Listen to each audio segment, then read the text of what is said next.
Dans l'argumentaire de cette journée d'études, les organisateurs soulignent avec justesse la nécessité clinique que les psychanalystes et les équipes médicales puissent travailler ensemble. S'ils précisent que le psychanalyste doit travailler avec et pour la médecine, il me semble important de mettre en évidence ici l'autre proposition qui découle de cette articulation, à savoir que le médecin doit travailler avec et pour la psychanalyse. Le micro un peu plus loin du micro. C'est bon comme ça ? Cette dernière proposition permet d'éclairer une certaine orientation clinique dans le soin et dans la prophylaxie des symptômes psychiques, corporels et organiques. À travers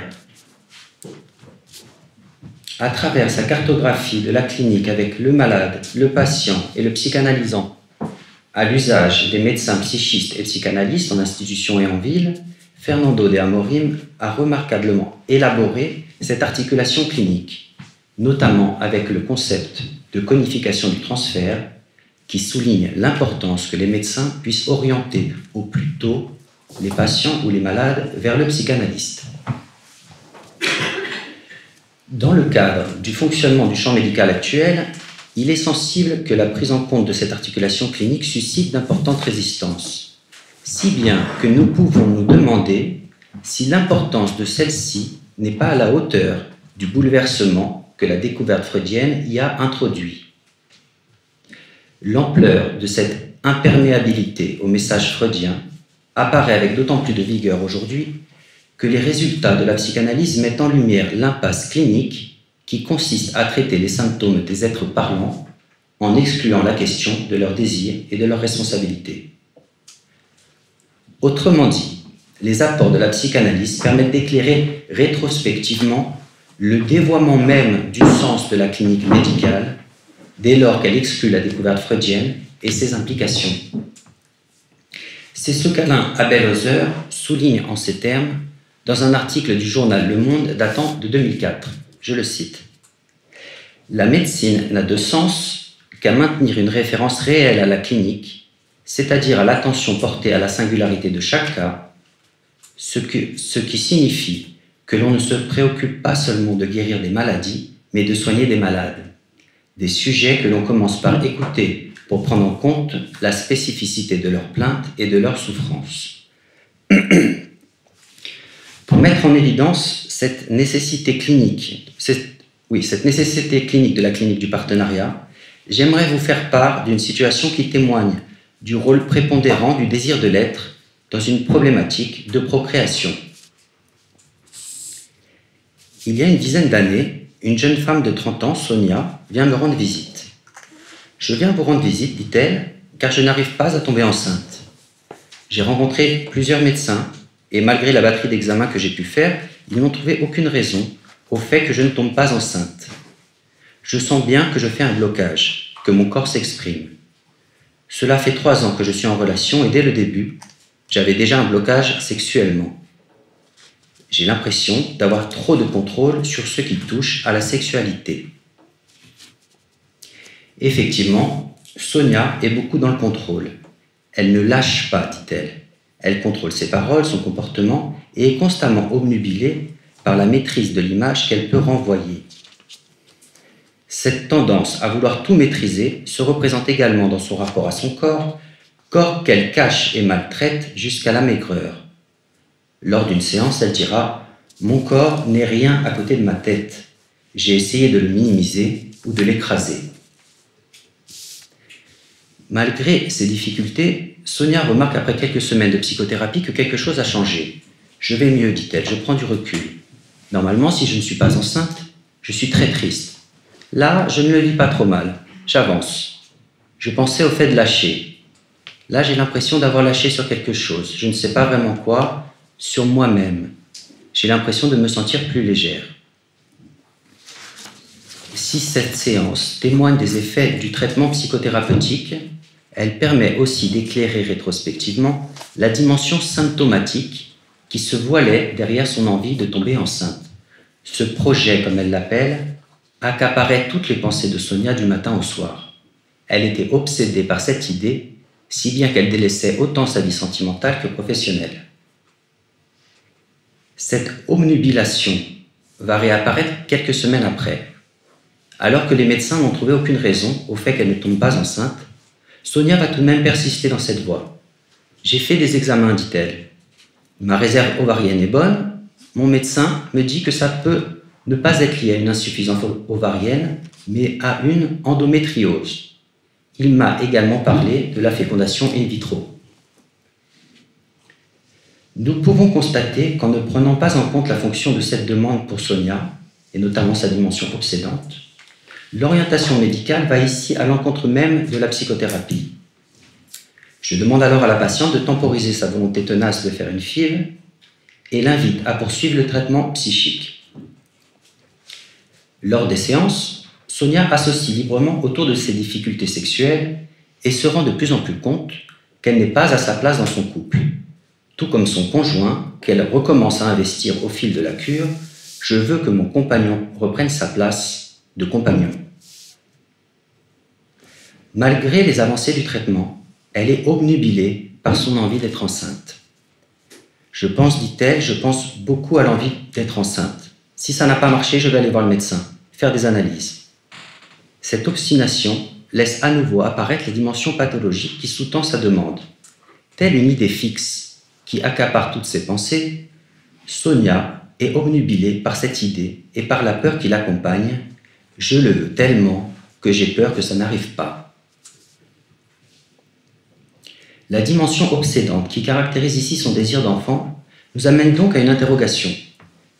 Peut-on parler de désir pour qualifier cette envie qui l'obsède, ou est-ce que son désir n'est pas précisément entravé par cette idée fixe qui accapare son esprit ?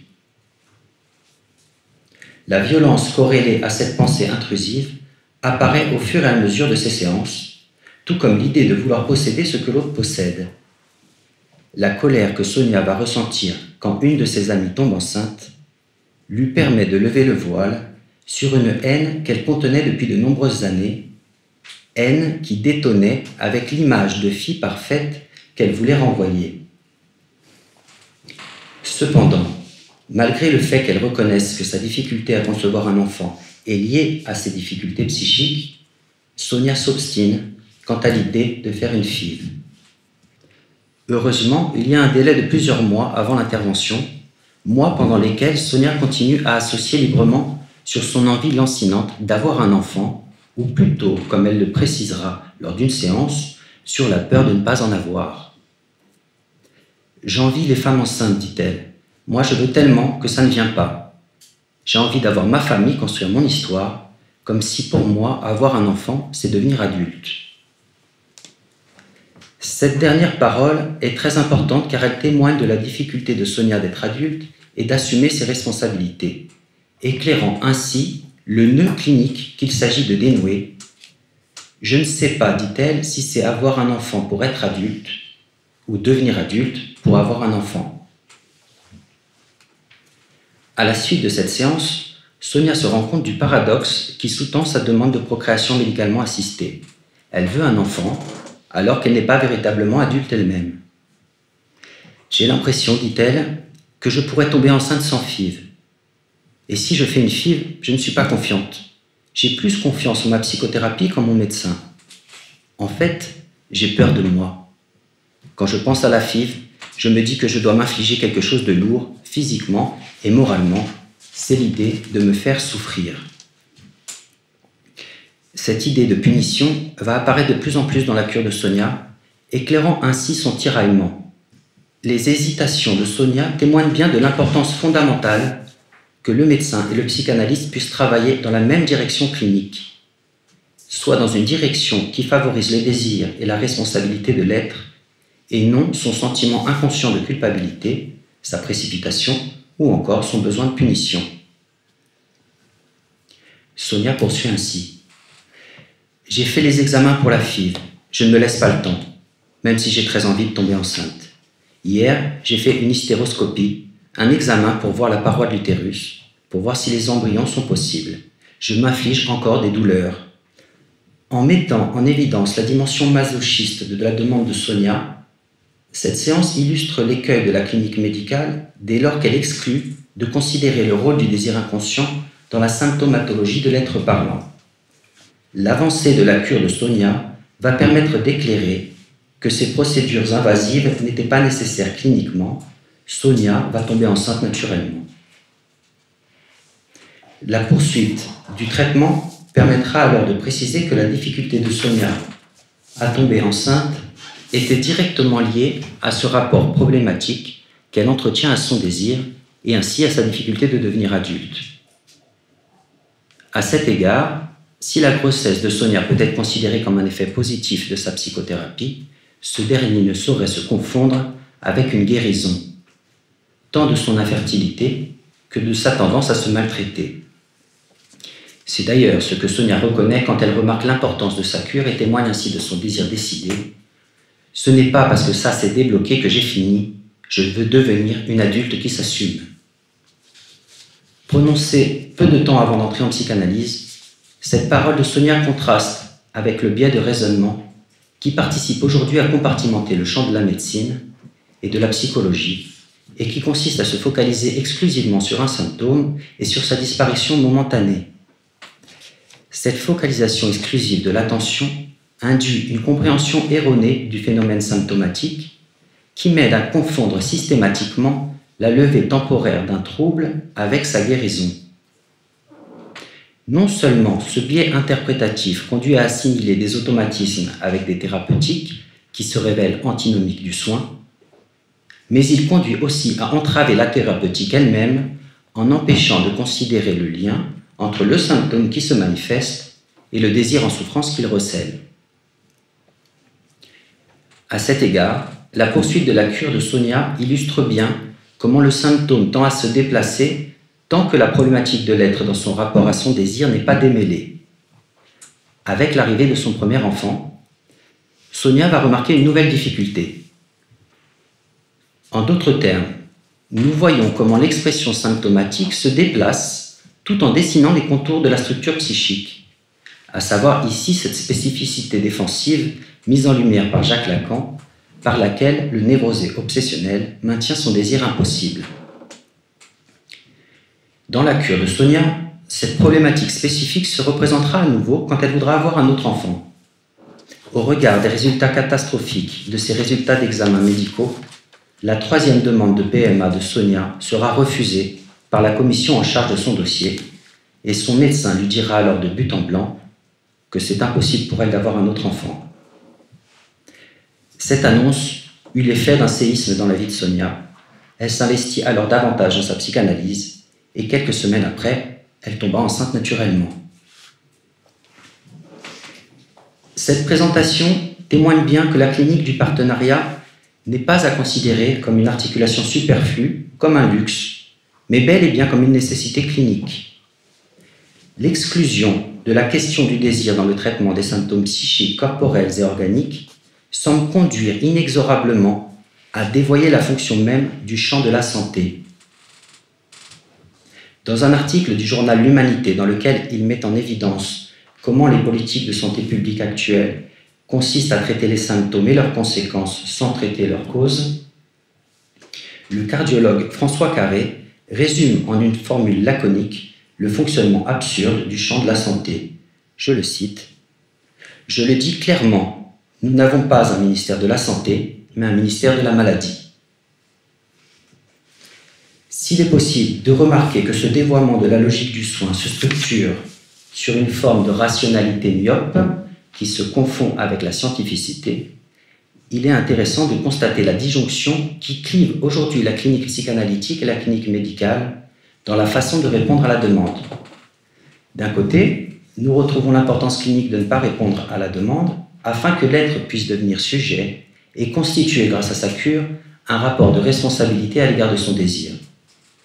D'un autre côté, nous retrouvons une tendance à répondre systématiquement à la demande et ainsi à renforcer autant l'aliénation de l'être que sa symptomatologie. Si l'exemple de la cure de Sonia illustre bien ce paradoxe, il s'agit de remarquer que cette tendance à saturer le désir dépasse largement la demande de PMA. Demande d'arrêt maladie, demande d'antidépresseurs, demande d'être conditionné, demande d'être reconnu handicapé, demande de changer de sexe, etc. Cette tendance à répondre systématiquement à la demande, largement représentée aujourd'hui au sein du champ médico-psychologique, s'avère littéralement antinomique de la clinique. Cette orientation actuelle, dont les répercussions sont très lourdes pour l'ensemble de la société, illustre bien la nécessité de mettre en place une clinique du partenariat, soit une clinique qui considère l'être humain non pas comme une machine à réparer ou comme un animal à conditionner, mais comme un être de parole, comme un être de désir. Merci.